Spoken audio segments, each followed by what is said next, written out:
Hi, I'm Jasmine Greenaway and I'm a cloud advocate at Microsoft. Let's create our first array. An array is a list or collection of values.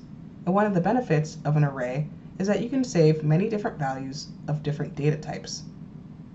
When a value is added to an array, it gets assigned a special number called an index. This is a unique number that can be used to reference and access that value in the array at any time.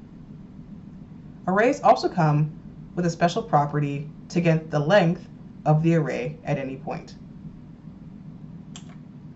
This example shows two ways to create an array.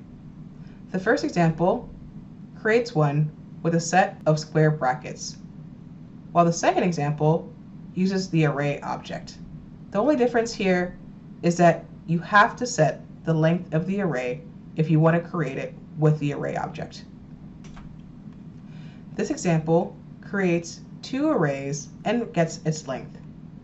Array 1 has a length of 0 because it's an empty array, but array 2 had its length defined when it was created, so that's why it's 5.